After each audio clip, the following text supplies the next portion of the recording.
Hello students, कैसे हो आप सभी लोग।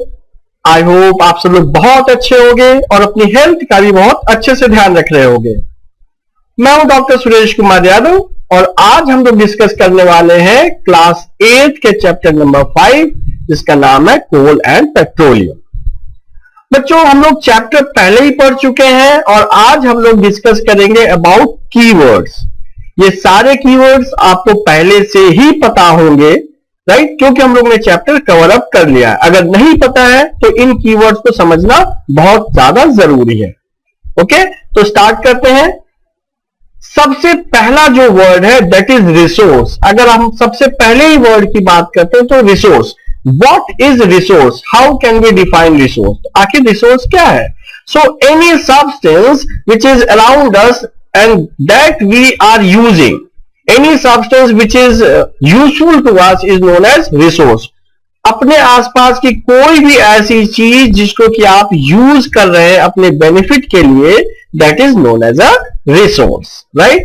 अब आपको पता ही है कि रिसोर्स दो टाइप के हो सकते हैं, या तो नेचुरल रिसोर्स हो सकते हैं या मैनमेड रिसोर्स हो सकते हैं। ठीक है, इसके बाद जो नेक्स्ट क्लासिफिकेशन है जिसमें कि एक टर्म आता है which is known as exhaustible resources. Exhaustible resources, exhaustible का मतलब क्या हो गया, ऐसे रिसोर्सेज जिनका की अमाउंट क्या होगा, फिक्स्ड, इनका की अमाउंट लिमिटेड अमाउंट है, राइट।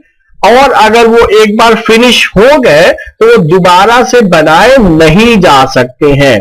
ऐसे रिसोर्सेज को आप बोलते हैं एग्जॉस्टेबल रिसोर्सेज, जो एकदम खत्म हो जाने वाले रिसोर्सेज हैं, राइट। इसके लिए एक टर्म और भी यूज होता है, non renewable resources. Non renewable resources, right, क्योंकि आप इनको दोबारा से रिन्यू नहीं कर सकते हैं। रीजन बीइंग कि ये जो एग्जॉस्टेबल रिसोर्सेज हैं इनको बनने में बहुत ही ज्यादा टाइम लगता है, इसी वजह से आप इनको रिन्यू नहीं कर सकते हैं। तो अगर ये एक बार खत्म तो खत्म। सिंपल एग्जांपल है किसका, कोल एंड पेट्रोलियम। कोल और पेट्रोलियम जो है इसका सिंपल एग्जांपल है, right, coal and petroleum. Okay, next term आता है inexhaustible resources. Inexhaustible just opposite है। एग्जॉस्टेबल रिसोर्स खत्म हो सकते हैं, उनका जो क्वांटिटी है वो फिक्स्ड है, लेकिन जो इनएग्जॉस्टेबल रिसोर्सेज है इनकी क्वांटिटी अनलिमिटेड है। आप इनको कभी भी खर्च नहीं कर सकते हैं, इसीलिए इनको रिन्यूएबल रिसोर्सेज भी कहा जाता है। रिन्यूएबल, राइट, क्यों, क्योंकि ये हर अगले दिन के साथ में नया हो जाता है। फॉर एग्जाम्पल हम बात करते हैं सनलाइट, राइट, कभी भी आप सनलाइट को पूरा का पूरा फिनिश नहीं कर सकते। सिमिलरली अगर हम बात करते हैं विंड की, राइट, तो ये सारे कुछ एग्जाम्पल किसके हैं, ये एग्जाम्पल है इनएग्जॉस्टेबल रिसोर्सेज। एग्जॉस्टेबल रिसोर्सेज मतलब जिनकी क्वांटिटी लिमिटेड है, जो कि खर्च हो सकते हैं, पूरा फिनिश ऑफ हो सकते हैं एक दिन। इनएग्जॉस्टेबल रिसोर्सेज का मतलब हो गया जिनकी क्वांटिटी अनलिमिटेड है, ये कभी भी खर्च नहीं हो पाएंगे पूरी तरीके से। यहां पर नॉन रिन्यूएबल नेम था, यहां पर रिन्यूएबल नेम है। फॉर एग्जाम्पल सनलाइट हो गया, विंड एनर्जी हो गया, ठीक है, ये कुछ कुछ एग्जाम्पल है। टाइडल एनर्जी हो गया, ठीक है, ये एग्जाम्पल किसके हैं, इनएग्जॉस्टेबल रिसोर्सेज के। नेक्स्ट जो टर्म है जो कि बहुत बार पूछा भी जाता है which is known as carbonisation. आखिर कार्बोनाइजेशन होता क्या, व्हाट इज कार्बोनाइजेशन। इसी के लिए एक टर्म और भी यूज होता है जिसको बोलते हैं कोलिफिकेशन। तो बेसिकली कार्बोनाइजेशन क्या है, it is a process, it is a process of formation of coal. जो कोल बनता है उसकी जो प्रोसेस है, कोल बनने की जो प्रोसेस है उसको बोला गया है carbonisation. It is a very slow process, extremely slow process. और इसमें होता क्या है कि जो वेजिटेशन है, जो डेड रिमेन्स है, वो क्या होता है, बरीड अंडर द सॉइल हो जाते हैं and after millions of years जो है ये कन्वर्ट हो जाते हैं into coal. So this process, this slow conversion of vegetation into coal is known as carbonization. It is known as carbonization. Next is destructive distillation. तो destructive distillation से पहले normal बात कर लेते हैं, डिस्टिलेशन क्या होता है। तो डिस्टिलेशन जैसा आप सभी को पता है बच्चों, एक टेक्निक है जिसमें आप किसी भी मिक्सचर के कंपोनेंट्स को सेपरेट करते हैं। कैसे करते हैं? The mixture is heated such that one of its component get converted into its vapours, और फिर इन वेपर्स को आप कंडेंस करके कंडेंस कर लेते हैं, तो इससे एक कंपोनेंट एज रेजिड्यू और एक कंपोनेंट एज डिस्टिलेट। जो कंडेंस होता है उसको फिर डिस्टिलेट बोलते हैं, राइट। तो इस प्रोसेस को बोलते हैं डिस्टिलेशन। ओके, ये डिस्टिलेशन होता है जिसमें आप जो सब्सटेंस है या जो मिक्सचर है उसको आप हीट करते हो इन प्रेजेंस ऑफ एयर। यहां पर जो डिस्ट्रक्टिव डिस्टिलेशन है ये कैसे डिफर करता है फ्रॉम नॉर्मल डिस्टिलेशन? डिस्टिलेशन में जो आप हीटिंग करते हैं वो इतनी ज्यादा नहीं करते हैं कि जो सब्सटेंस है वो अपने रिस्पेक्टिव कंपोनेंट्स में ब्रेक हो जाए, लेकिन डिस्ट्रक्टिव नाम से ही पता चल रहा है टूटना। आपने इतनी ज्यादा हीटिंग की कि जो सब्सटेंस है वो अपने कंपोनेंट्स में ब्रेक हो गया, अपने रिस्पेक्टिव कंपोनेंट्स में ब्रेक हो गया। तो एक तो टेम्परेचर का डिफरेंस आया, दूसरा डिफरेंस क्या है? डिस्टिलेशन के केस में आप करते क्या है? आप करते हैं कि यहां पर एयर की प्रेजेंस होती है, लेकिन डिस्ट्रक्टिव डिस्टिलेशन के केस में एयर की एब्सेंस में यह काम किया जाता है at high temperature, so that जो भी सब्सटेंस होता है it get decomposed into respective constituents. तो ये समझना जरूरी है, डिस्टिलेशन में खाली सेपरेशन होता है, लेकिन डिस्ट्रक्टिव डिस्टिलेशन में conversion of substance into respective components हो जाता है, वो अपने छोटे छोटे पीसेस में टूट जाता है, ब्रेक हो जाता है। नेक्स्ट वर्ड है कोक। तो कोक क्या है? It is a result of destructive distillation of coal. जब भी आप कोल को डिस्ट्रक्टिव डिस्टिलेशन करते हैं तो उस केस में 3 प्रोडक्ट्स बनते हैं। एक हो गया कोक, दूसरा हो गया कोल टार और तीसरा हो गया कोल गैस, राइट। तो कोक क्या है? कोक जो प्योरेस्ट फॉर्म ऑफ कार्बन जिसको आप कह सकते हैं, जैसे कि जो स्टेनलेस स्टील फॉर्मेशन में यूज होता है, हाई कार्बन कंटेंट होता है, इसको आप क्या बोलते हैं? कोक कहते हैं। बहुत ही फाइन पाउडर होता है। दूसरा क्या होता है? कोल गैस। कोल गैस होता है जिसको कि आप यूज करते हैं किसमें? पहले जो कोल गैस यूज होती थी उसको आप लाइटिंग पर्पस के लिए यूज करते थे, ठीक है। जो स्ट्रीट लैंप्स होते थे पहले कोल गैस को यूज किया जाता था फॉर लाइटिंग पर्पस, लेकिन आज की तारीख में लाइटिंग पर्पस में कोल गैस नहीं यूज होती है। आज की तारीख में कोल गैस इंडस्ट्री में यूज होती है as to provide heat energy. जहां पर भी आपको हीट एनर्जी चाहिए वहां पर आप कोल गैस यूटिलाइज कर सकते हैं for production of heat energy. Okay, next जो वर्ड है दैट इज कोल टार। तो जो जब भी आप डिस्ट्रक्टिव डिस्टिलेशन ऑफ कोल करते हैं तो एक थिक विस्कस लिक्विड जो निकलता है उसको बोलते हैं कोल टार। और कोल टार में बहुत सारे कंपोनेंट्स प्रेजेंट होते हैं। अगर आप एनसीईआरटी देखेंगे तो आप लिखा होगा at least more than 200 important components present होते हैं, राइट। तो कोल टार हाईली विस्कस है जो कि बहुत इंपॉर्टेंट है, और ये सारे इंपॉर्टेंट कंस्टिट्यूएंट्स निकालने के बाद जो विस्कस लिक्विड बच जाता है उसको बोलते हैं बिटुमिन, जिससे कि हम लोग सरफेसिंग ऑफ रोड्स करते हैं। तो कोल टार भी क्या है? It is a product of destructive distillation of coal. जब कोल को आप डिस्ट्रक्टिव डिस्टिलेट करेंगे तो वहां पर कोक बनता है, कोल गैस बनता है, कोल टार बनता है। कोल टार में मोर देन 200 इंपॉर्टेंट कंपोनेंट्स हैं जिनसे कि आप डाइज, ड्रग्स, पेंट्स बना सकते हैं। ये सब कुछ निकालने के बाद जो कोल टार में बच जाता है उसको बिटुमिन कहा जाता है, और बिटुमिन से हम लोग क्या करते हैं? जो रोड है उसकी सरफेसिंग करते हैं, इसको आप तारकोल बोलते हैं, जिसको आप डामर बोलते हैं, जो रोड बनाने के लिए काम आता है, ब्लैक कलर का, वो यही है। मतलब कोल टार में से सारी चीजें निकलने के बाद बच गया उसको बिटुमिन कहा जाता है, जिसको कि हम लोग कॉमनली डामर या तारकोल कहते हैं। ओके, कोल गैस के बाद बात आती है पेट्रोलियम की। कोल गैस के बाद बात आती है पेट्रोलियम की। तो पेट्रोलियम क्या है? पेट्रोलियम बेसिकली जो माइक्रोब्स जो कि सी में प्रेजेंट थे, जब वो बरी हो गए तो वहां से जो प्रोडक्ट मिला वो क्या था? वो पेट्रोलियम था, राइट। जैसे जो वेजिटेशन है जब वो सॉइल के अंदर बरी हो गई, as a result we got coal. In the same way जो ओशियन में जो भी माइक्रोब्स है जब वो बरीड हो गए अंडर सॉइल, तो उस केस में हमें वहां से मिला पेट्रोलियम। और यहीं पर एक नया टर्म यूज होता है जो कि बड़ा कंफ्यूजिंग है, जिसको कि आप ब्लैक गोल्ड कहते हैं। ठीक है, तो पेट्रोलियम के लिए टर्म ब्लैक गोल्ड यूज हुआ है, बट कभी कभी हम लोग कंफ्यूजन में कोल को ब्लैक गोल्ड बोल देते हैं। तो coal is not black gold, petroleum is black gold.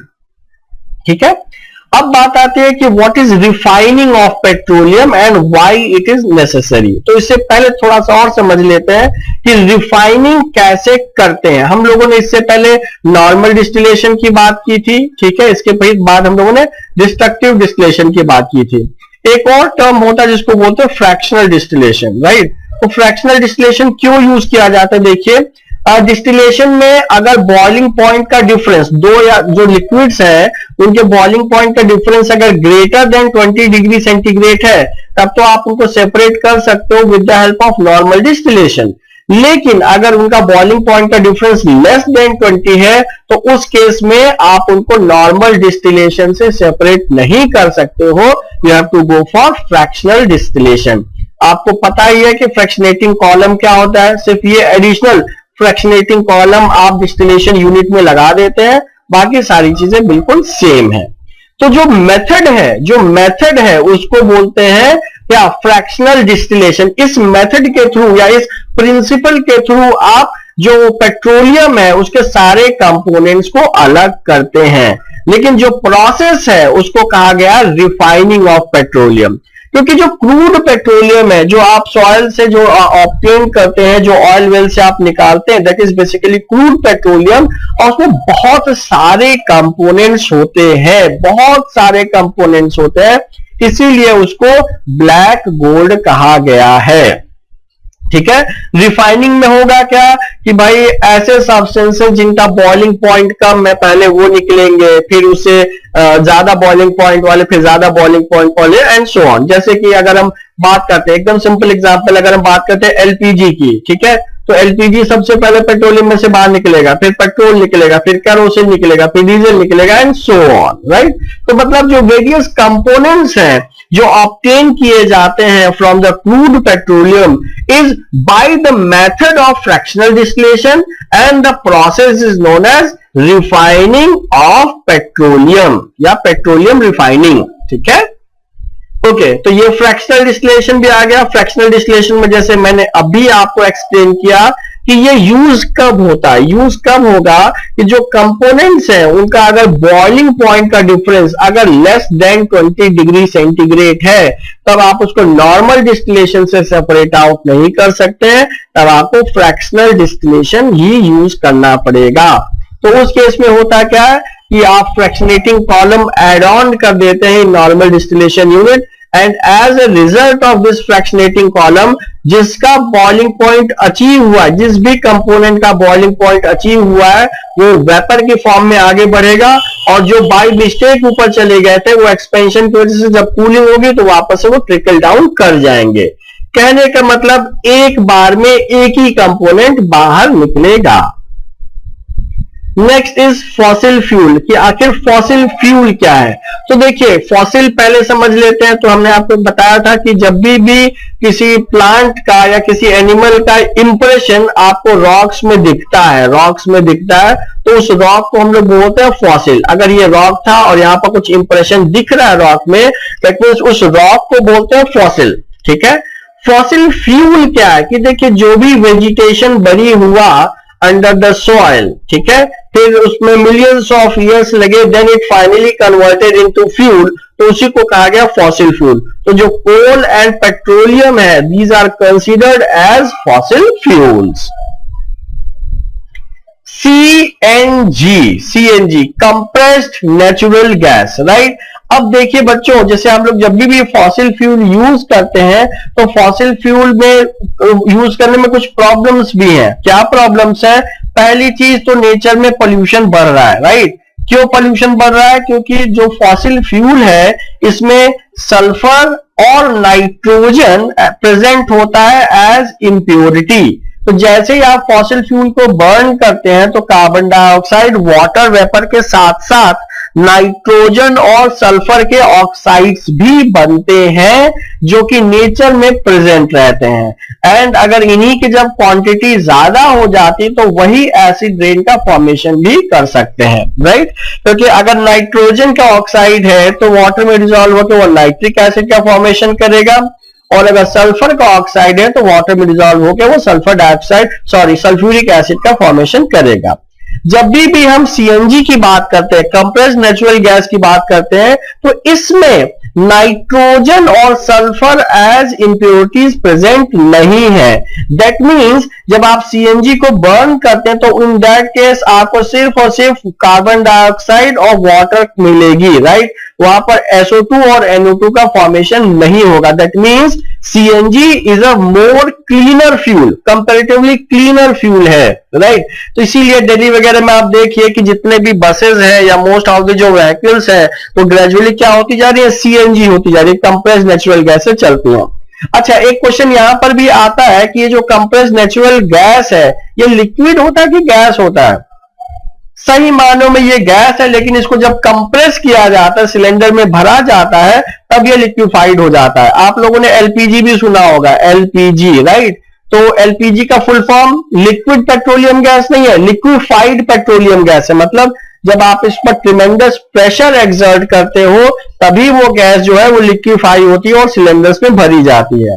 जैसे आप सिलेंडर का नॉब ओपन करते हो तो वो जो गैस लिक्विफाइड थी तो वापस से फिर से गैसेस स्टेट में कन्वर्ट हो जाती है। हियर इट इज एलपीजी, जो कि हम लोग डोमेस्टिक यूज के लिए यूज करते हैं, घरों में यूज करते हैं एलपीजी, ठीक है। लिक्विफाइड पेट्रोलियम गैस, सच मायनों में तो ये गैस ही है, लेकिन जब आप इस पर ट्रिमेंडस प्रेशर एक्सर्ट करते हैं तब इसको आप लिक्विफाई करते हैं। और लिक्विफाई करने का पर्पस क्या है, पर्पस जानना भी बहुत जरूरी है। जब आप बहुत सारी गैस पर प्रेशर एक्सर्ट करते हैं तो वो लिक्विफाई हो जाती है। That means more amount of gas can be stored in a very small cylinder। आप छोटे से सिलेंडर में ही काफी सारी गैस को स्टोर कर सकते हैं। आप खुद सोचिए, घर में जो एलपीजी सिलेंडर आता है दैट इज ओनली 14 kg, सिर्फ 14 kg गैस होती है, बाकी तो सिलेंडर का वेट है, राइट। वो 14 kg भी सफिशिएंट इनफ है कि एक नॉर्मल फैमिली में लगभग 1 महीने खाना बहुत आराम से बन जाता है। 5 लोगों की फैमिली है तो लगभग 1 महीने खाना बहुत आराम से बन जाता है। आप सोचिए सिर्फ 14 kg एलपीजी में, राइट। अगर आप कोल यूज करेंगे तो आपको कहीं ज्यादा कोल यूज करना पड़ेगा, राइट। नेक्स्ट है बॉटल्ड गैस। तो देखिए जो बॉटल्ड है, बॉटल का क्या मतलब हो गया, ऐसा नहीं कि बहुत छोटी छोटी बॉटल, जो आप सिलेंडर से यूज करते हैं, सिलेंडर को ही टेक्निकली कहा गया है बॉटल। तो कोई भी ऐसी गैस जिसको कि आप कंप्रेस करके सिलेंडर्स में फिल करके यूज करते हैं उनको कहा जाता है बॉटल्ड गैस। चाहे वो एलपीजी हो, चाहे वो सीएनजी हो, चाहे वो ऑक्सीजन हो, चाहे वो नाइट्रोजन हो, तो वो सब क्या है, सारी के सारी बॉटल्ड गैस है। मतलब आप इनको बहुत ही आसानी से कंप्रेस करके लिक्विफाई करके स्टोर कर सकते हैं इन पोर्टेबल सिलेंडर्स जो आप आसानी से एक जगह से दूसरी जगह मूव कर सकते हैं, इसीलिए इनको कहा गया बॉटल्ड गैस। नेक्स्ट है PCRA, petroleum conservation research association. क्योंकि देखिए जो बच्चों, ये जो पेट्रोलियम है ये क्या है, कोल एंड जो पेट्रोलियम है ये कैसे सोर्सेज हैं, ये एग्जॉस्टेबल रिसोर्सेज है, ये खत्म हो जाएंगे क्योंकि इनको बनने में मिलियंस ऑफ ईयर्स लगे हैं। तो हमें इनको बहुत ही ध्यान से और सोच समझ के यूटिलाइज करना है। तो जो पीसीआरए है ये एसोसिएशन है, ये रिसर्च एसोसिएशन है जो आपको बहुत सिंपल और बहुत इनोवेटिव मेथड्स बताती है जिससे आप जो पेट्रोलियम प्रोडक्ट्स है उसको आप कंजर्व कर सके, बचा सकें, राइट। तो स्टूडेंट्स आई होप ये सारे कीवर्ड्स आपको बहुत अच्छे से क्लियर होंगे। आपको पहले से ही सारे पता थे, जिनको जो नहीं पता थे वो अब बहुत अच्छे से क्लियर हो गए होंगे, राइट। तो मिलते हैं नेक्स्ट वीडियो में सब्सिक्वेंट टॉपिक के लिए। Till then stay fit and stay healthy.